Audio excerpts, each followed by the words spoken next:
Madam President, I wanted to come down to the floor to say a few words about the so-called Inflation Reduction Act, which may be coming to the floor this week. But before I do, I want to put this reconciliation bill into the context of where we are as a nation from a political perspective. And where we are is not a good place to be. According to the most recent Gallup poll, the approval rate for Congress is at 16%, with massive numbers of people disapproving of the work we are doing here.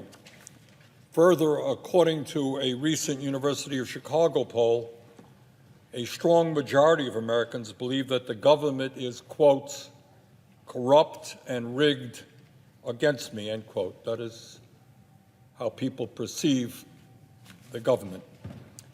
Further, according to a recent USA Today poll, a very strong majority no longer believe that the Democratic or Republican parties are responding to their needs, and we have to move away from a two-party system to a multi-party system. And most frighteningly, there is a growing number of Americans who actually believe that they have to take up arms, literally become violent against their own government in order to accomplish what they think needs to be done. And of course, we saw an example of that on January 6th of last year with the terrible violence and deaths that occurred. Madam President, all of this speaks to a very dangerous moment for American democracy, and in some ways resembles the conditions that existed in Europe in the late 1920s and early 1930s, which eventually led to fascism and totalitarianism. And I should mention that as we speak right now, while working families and the middle class are falling further and further behind economically, the billionaires in this country, through their super PACs, are doing everything that they can to elect members of Congress who will support the wealthy and powerful against the needs of average Americans in both parties. Huge amounts of money from billionaires are coming into campaigns to elect the candidates who will represent the 1%. The people of this country believe, in my view correctly, that we have a corrupt political system dominated by the wealthy and powerful, and we have a rigged economy in which large corporations are seeing massive increases in their profits, while the middle class and working families of the country continue to see a decline in their standard of living.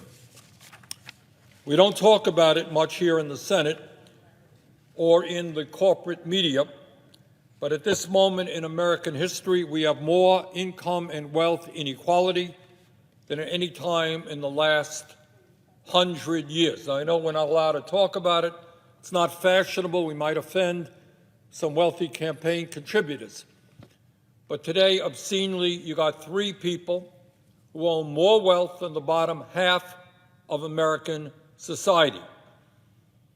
You have the top 1% owning more wealth than the bottom 92%. You have 45% of all new income going to the 1%. And you got CEOs of major corporations making 350 times more than average workers. In other words, the people in the middle, working people struggling, people on top doing phenomenally well, and the people on the top have enough money to elect candidates who represent their interests. And that is the overall context, in my view, in which this reconciliation bill is coming to the floor.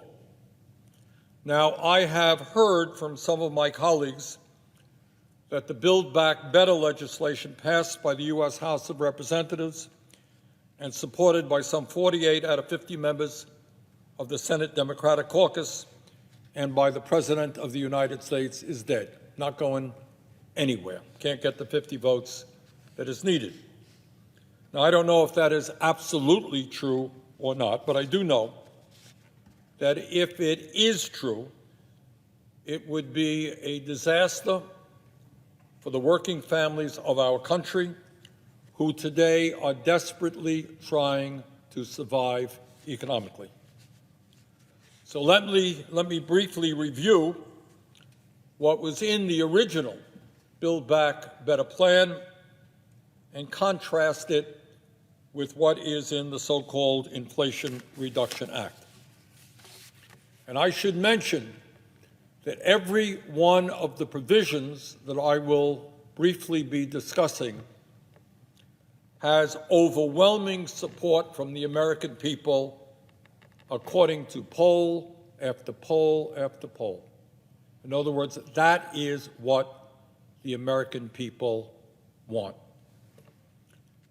Madam President, at a time when the United States has the highest rate of childhood poverty, shamefully, of almost any major nation on earth, this reconciliation bill that will soon be coming to the floor does not extend the $300 a month per child tax credit that working parents of this country had last year. That's gone. That is not in this bill.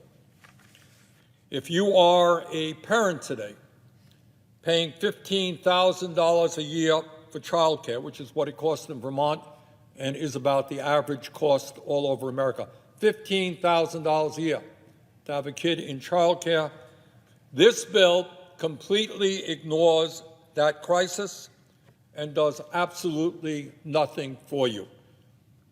And of course, unlike the original Build Back Better plan, this bill does not provide free and universal pre-K. So if you're a working parent right now struggling to pay for child care, this bill turns its back on you.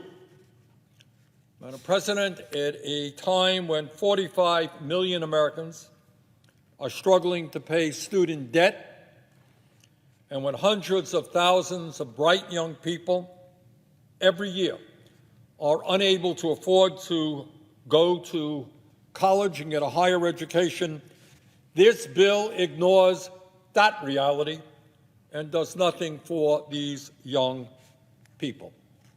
The original Build Back Better plan did not go as far as I wanted it to, but it would have provided 2 years of free education at a community college. That's a big deal for millions of young people, but that is no longer going to happen. If you are an elderly American, one of the millions of elderly people trying to survive on your Social Security benefits, and you cannot afford to go to a dentist and your teeth are rotting in your mouth or you have no teeth so that you can digest your food, or you can't afford to get a hearing aid to communicate with your kids or grandchildren, or you can't afford the eyeglasses that you need, this bill does nothing, zero, to expand Medicare to cover these very basic health care needs that the American people want to see covered. As a result, millions of seniors will continue to have rotten teeth and lack of dentures, lack of hearing aids or eyeglasses that they deserve. Further, at a time when millions of elderly and disabled Americans would prefer to stay in their homes rather than be forced to go into a nursing home, this bill does absolutely nothing to address the very, very serious home health care crisis in our country. We will continue to lack the decent paid, decent trained staffing that we need to address the home health care crisis. This bill ignores that issue completely. Madam President, I think there is no disagreement on the part of anybody that we have a major housing crisis in this country. Some 600,000 people are homeless in America. sleeping out on the streets all across this country, including a few blocks away from the Capitol. And in addition to that, some 18 million households in our country are spending an incredible 50% of their incomes for housing. Yup, you guessed it. This bill does nothing to address the major housing crisis that exists in state after state after state all across the country. We're ignoring that major issue as well. Madam President, one of the criticisms made against the original Build Back Better plan is that it would be inflationary because it would increase federal spending. That criticism is untrue. Every nickel spent on that bill would have been fully paid for by increased taxes on the wealthy and large corporations. Unlike the recently passed microchip corporate welfare bill that adds $79 billion to the federal deficit, unlike the proposed military budget that came out of the Senate Armed Forces Committee recently, which would increase defense spending by $45 billion, more than the Pentagon even requested, the Build Back Better plan would not have increased the deficit at all. Now, Madam President, let me say a few words about what is in this legislation, a bill which, in my view, has some good features, but also has some very bad features.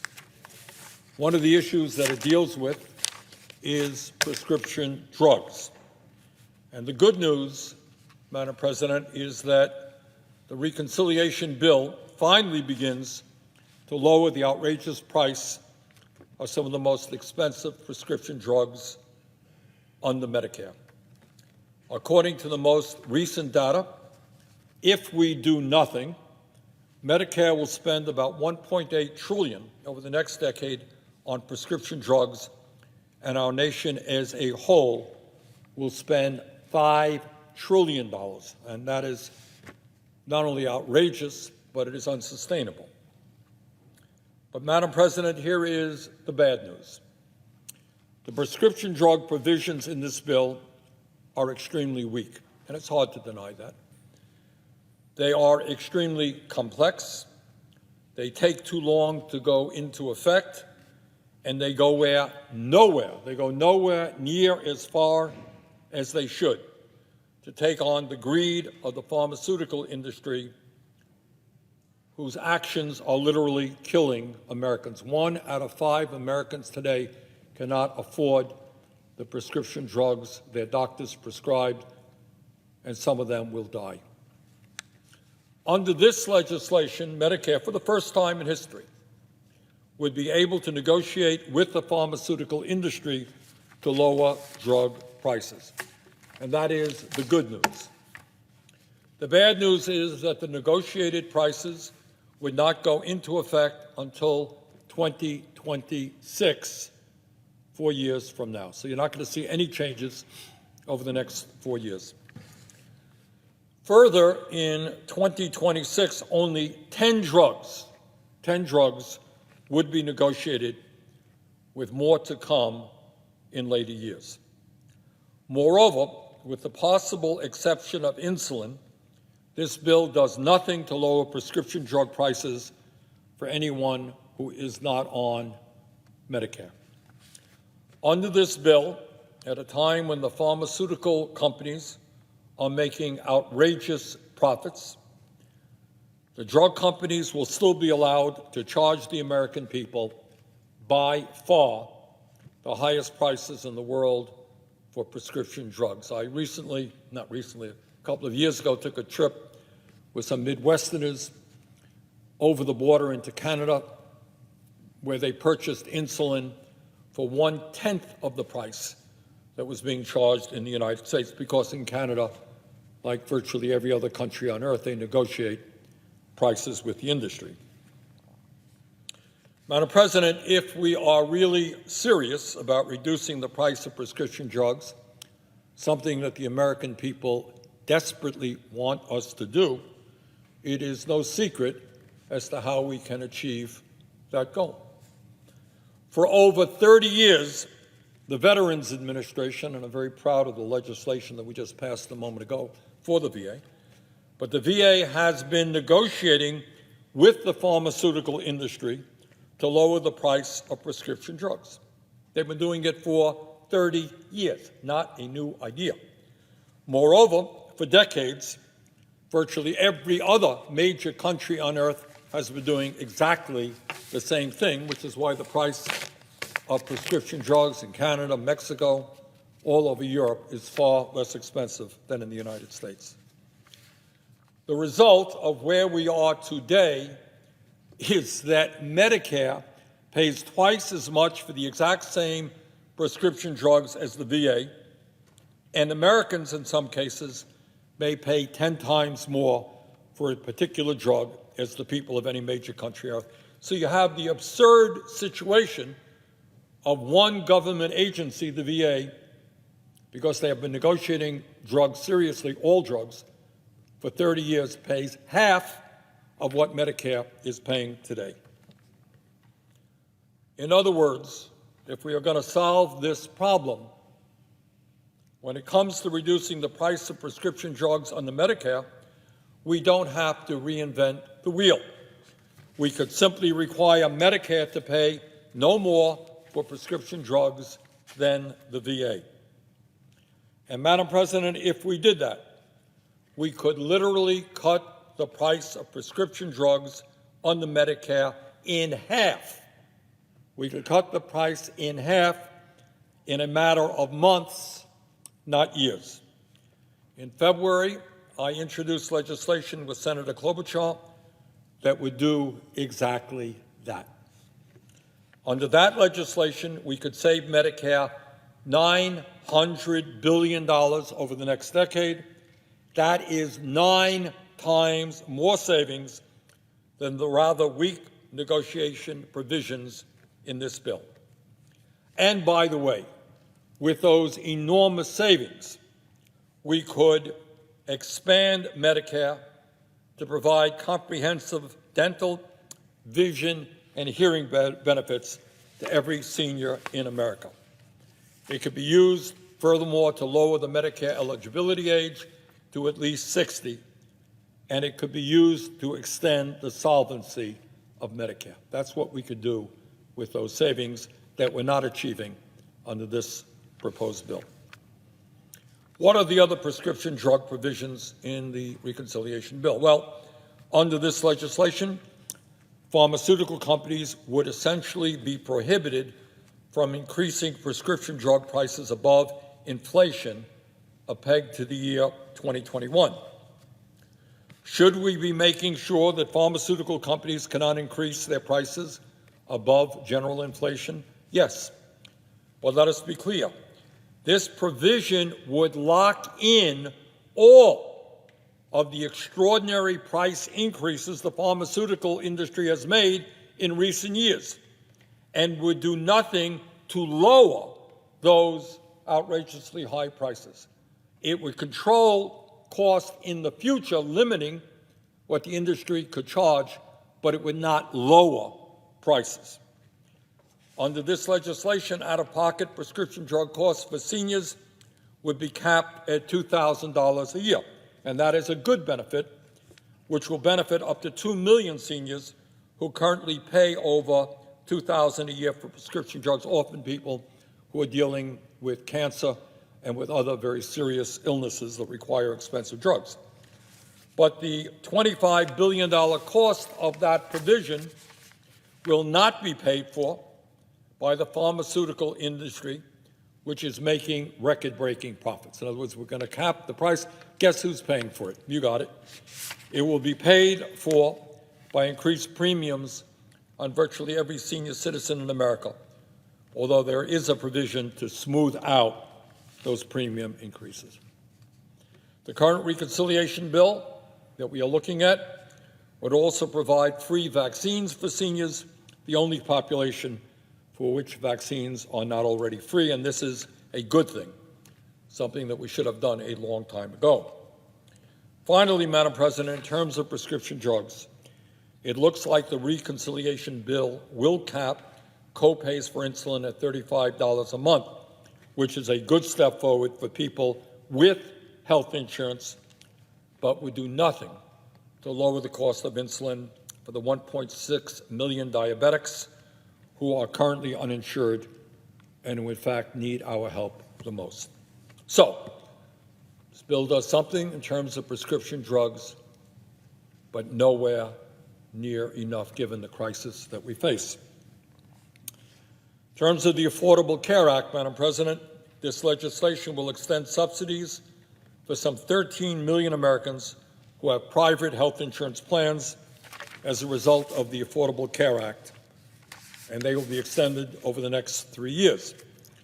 Without this provision, millions of Americans would see their premiums skyrocket, and some 3 million Americans could lose their health care altogether. So this is a good provision, but let us not fool ourselves. The $64 billion cost of this provision will go directly into the pockets of private health insurance companies that made over $60 billion in profits last year and paid their executives exorbitant compensation packages.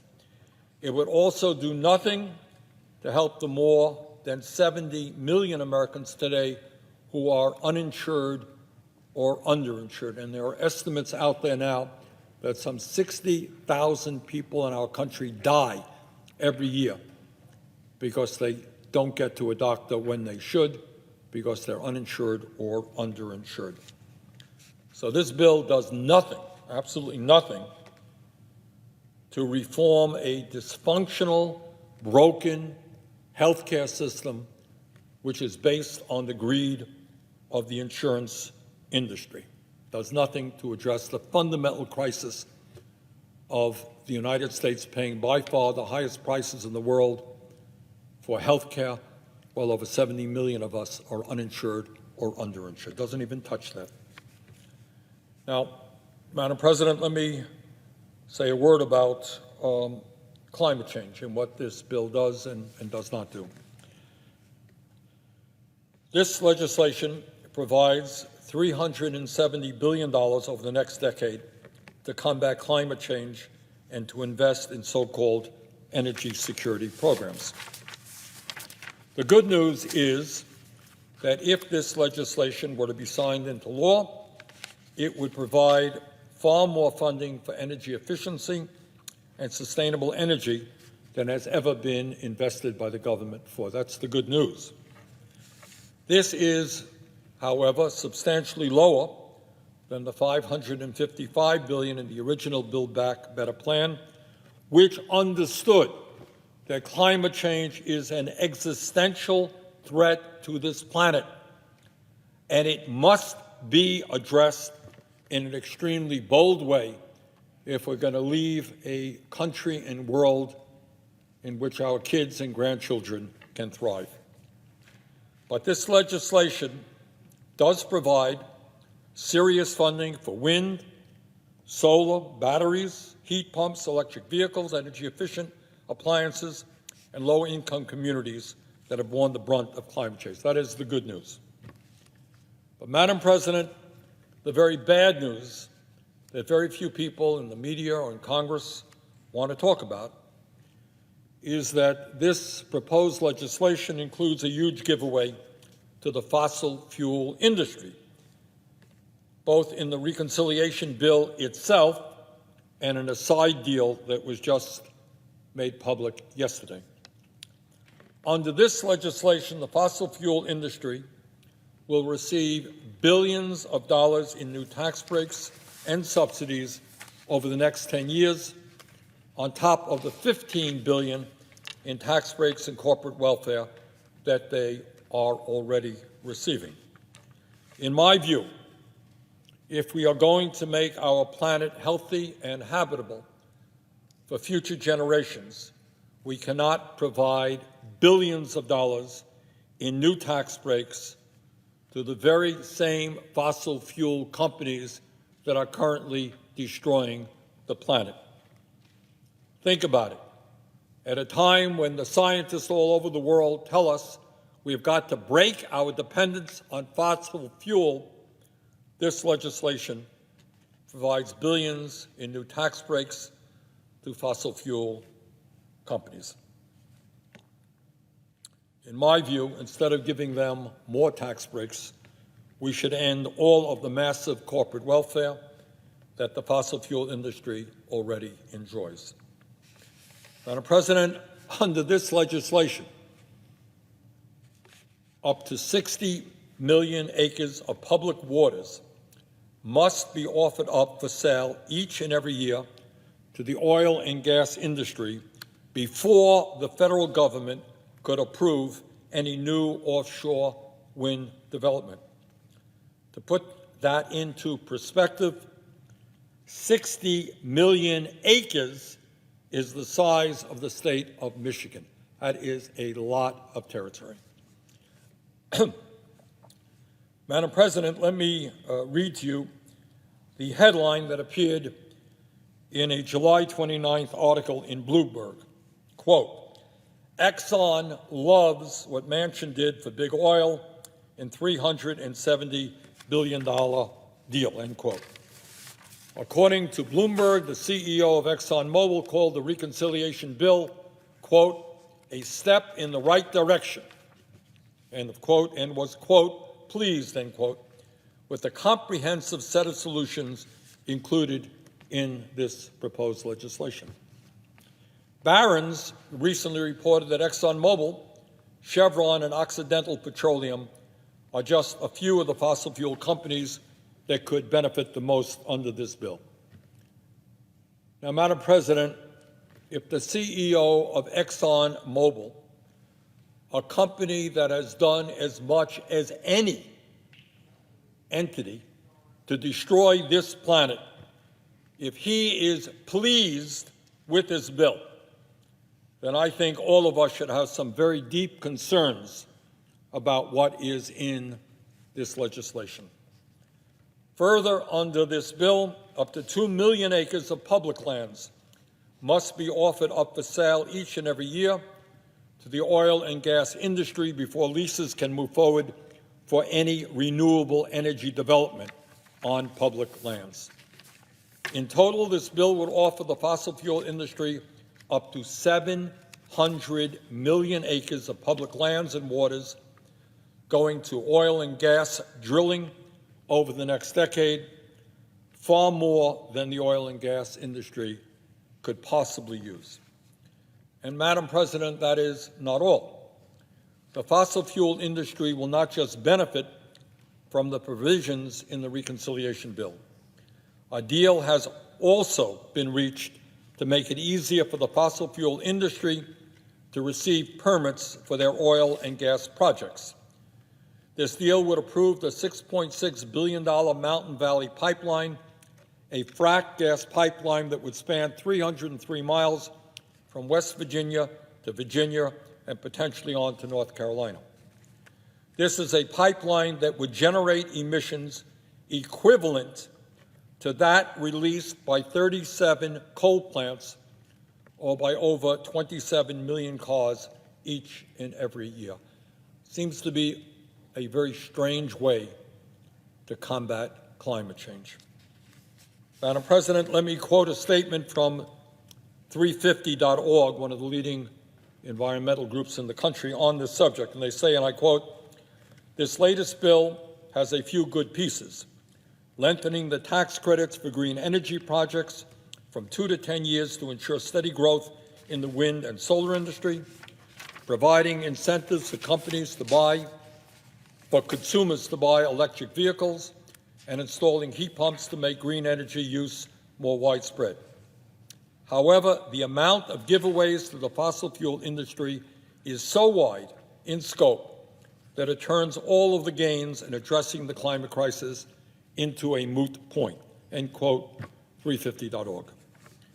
And Madam President, here's what the Center for Biological Diversity had to say on this bill, quote, this is a climate suicide pact. It's self-defeating to handcuff renewable energy development to massive new oil and gas extraction.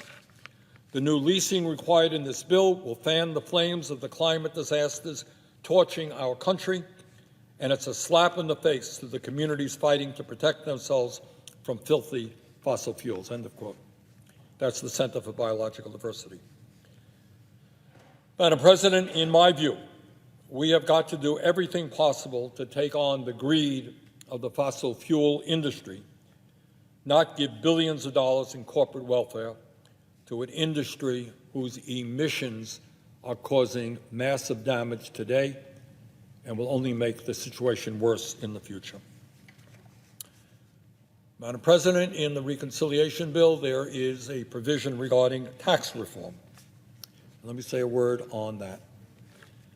At a time of massive income and wealth inequality, at a time of soaring corporate profits, at a time in which we have a broken tax system riddled with all kinds of loopholes for the rich and the powerful, this bill makes a few modest changes to reform the tax code. Under this bill, corporations will be required to pay a minimum tax of 15%. That is the good news. The American people are sick and tired of companies like AT&T, Federal Express, and Nike making billions of dollars in profit in a given year and paying nothing, zero, in federal income tax. This provision has been estimated to raise over $300 billion over the next decade. Further, under this bill, the IRS will finally begin to receive the funding that it needs to audit wealthy tax cheats. Each and every year, the top 1% are able to avoid paying more than $160 billion in taxes that they legally owe because the IRS does not have the resources and the staffing they need to conduct audits of the extremely wealthy. This bill begins to change that.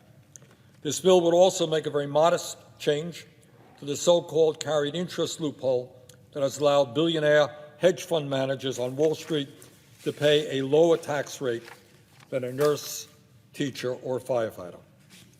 But the bad news is that while there are some positive aspects to the tax provisions in this bill does nothing to repeal the Trump tax breaks that went to the very wealthy and large corporations. Trump's 2017 tax bill provided over $1 trillion in tax breaks to the top 1% and large corporations. In fact, 83% of the benefits of the Trump tax law are going to the top 1%, 83% of the benefits, and this bill repeals none of those benefits. They remain in existence. And Madam President, let us not forget, it is very likely that Congress will be doing a so-called tax extenders bill at the end of the year that could provide corporations with up to $400 billion over the next decade in new tax breaks. If that occurs, that would more than offset the $313 billion in corporate revenue included in this bill. So that, Madam President, is where we are today. We have legislation which, unlike the original Build Back Better plan, ignores the needs of the working families of our country in child care, pre-K, the expansion of Medicare, affordable housing, home health care, higher education, and many, many other desperate needs that families all across this country are facing. This is legislation which, at a time of massive profits for the pharmaceutical industry, and we pay by far the highest prices in the world for prescription drugs, takes some very modest steps to lower or control the price of medicine. This is legislation which has some good and important provisions pertaining to energy efficiency and sustainable energy, but at the same time provides massive giveaways to the fossil fuel industry whose emissions are destroying the planet. This is legislation which appropriately ends the absurdity of large, profitable corporations paying nothing in federal income tax, but at the same time leaves intact virtually all of Trump's tax breaks for the wealthy and large corporations. Madam President, this more than $700 700-page bill. After months of secret negotiations, became public late last week. 700-page bill, months of secret negotiation was made public last week. In my view, now is the time for every member of the Senate to study this bill thoroughly and to come up with amendments and suggestions as to how we can improve it. I look forward to being part of that process and working with my colleagues to make that happen. Thank you, Madam President, and with that, I would yield the floor. The senator from Rhode Island.